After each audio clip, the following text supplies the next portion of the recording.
بسم اللہ الرحمن الرحیم۔ زندگی بدل دینے والی روحانی دستی۔ بسم اللہ الرحمن الرحیم۔ بے شک اللہ تبارک و تعالیٰ کی لاریب کتاب کلام مجید فرقان حمید کا ایک ایک لفظ حق اور سچ ہے۔ کلام مجید فرقان حمید پر جو لوگ تحقیقات کر رہے ہیں انہوں نے ہزاروں ایسے واقعات جو اپنے غیر مسلم ہونے کی وجہ سے تحقیقات کر کے سچ ثابت کیے۔ ایسا ہی ایک واقعہ جو اللہ تبارک و تعالیٰ نے کلام مجید فرقان حمید کے اندر ارشاد فرمایا، اور اس واقعے کے بیان ہونے کے بہت عرصے کے بعد سائنس نے اس پر تحقیق کی اور اس کو سچ ثابت کیا۔ یہ واقعہ آج سے 3500 سال پہلے پیش آیا تھا۔ فرعون کے ڈوب کے مرنے کے بعد سمندر نے اس کی لاش کو اللہ کے حکم سے باہر پھینک دیا، جبکہ باقی لشکر کا کوئی نام و نشان نہ ملا۔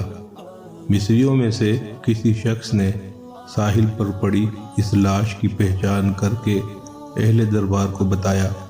فرعون کی لاش کو محل پہنچایا گیا۔ درباریوں نے مسالے لگا کر اسے پوری شان اور احترام سے تابوت میں رکھ کر محفوظ کر دیا۔ خنوت کرنے کے عمل کے دوران ان سے ایک غلطی ہو گئی تھی۔ فرعون کیونکہ سمندر میں ڈوب کر مرا تھا اور مرنے کے بعد کچھ عرصے تک پانی میں رہنے کی وجہ سے اس کے جسم پر سمندری نمکیات کی ایک تہ جمی رہ گئی تھی۔ مصریوں نے اس کی لاش پر سے نمکیات کی وہ تہ اسی طرح رہنے دی اور اسے اسی طرح خنوت کر دیا۔ وقت گزرتا رہا، زمین و آسمان نے بہت سے انقلاب دیکھے جن کی گرد کے نیچے سب کچھ چھپ گیا، حتیٰ کہ فرعونوں کی خنوت شدہ لاشیں بھی زمین کی تہوں میں چھپ گئیں۔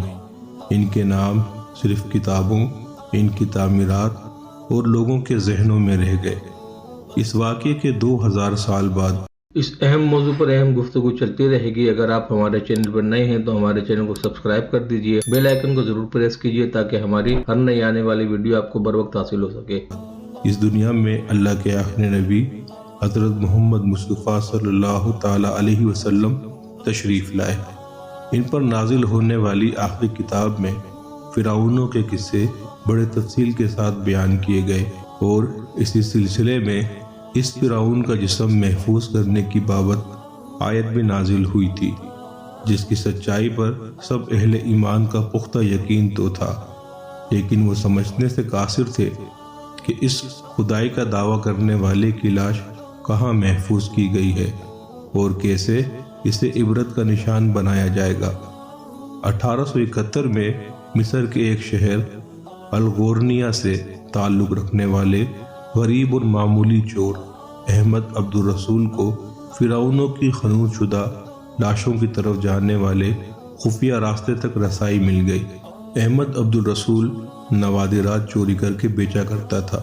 ایک دن وہ دریائے نیل کے کنارے کے قریب تبیسہ کے مقام پر اسی سلسلے میں پھر رہا تھا جب اسے ایک خفیہ راستے کا پتہ چلا۔ وہاں وہ نوادرات کی چوری کے لیے جگہ کھود رہا تھا کہ اسی دوران اسے کچھ لوگوں نے پکڑ لیا اور پولیس کے حوالے کر دیا۔ وہ جس جگہ کو کھود رہا تھا وہاں سے ملنے والے راستے کی جب مسلسل کھدائی کی گئی، 1891 کو دوسری ممیوں کے ساتھ اس غرق ہونے والے فرعون کی لاش بھی مل گئی۔ اس کے کفن پر سینے کے مقام پر اس کا نام لکھا ہوا تھا۔ ان ممیوں کو ماہرین قاہرہ لے گئے۔ جب ان ممیوں کا تفصیل سے جائزہ لیا گیا تو فرعون والی ممی پر جمی نمکیات کی تہ سے تصدیق ہو گئی کہ یہ وہی فرعون ہے جسے اللہ نے پانی میں غرق کر کے بدترین انجام سے ہمکنار کیا تھا۔ یہ بہت بڑا واقعہ تھا۔ اس کی تصدیق کے لیے دنیا بھر کے ماہرین آثار قدیمہ اور سائنسدان مصر کی طرف امٹ پڑے۔ مختلف سائنسی ٹیسٹ کرنے کے بعد دنیا بھر کے سائنسدانوں نے تصدیق کر دی کہ دوسری سب لاشوں کی نسبت صرف فرعون کی لاش پر ہی سمندری نمکیات کی تہ جمی ہوئی تھی۔ اس تصدیق کے بعد اسے فرعون کی لاش قرار دے کر عجائب گھر میں محفوظ کر دیا گیا۔ 1982 میں فرعون کی ممی خراب ہونے لگی تو اس وقت کی مصری حکومت نے فرانس کی حکومت کو درخواست کی کہ فرعون کی ممی کو خراب ہونے سے بچایا جائے، نیز جدید سائنسی ذرائع سے اس کی موت کی وجہ بھی معلوم کی جائے۔ چنانچہ مصری اور فرانسیسی حکومت نے مل کر ممی کو فرانس لے جانے کا انتظام کیا۔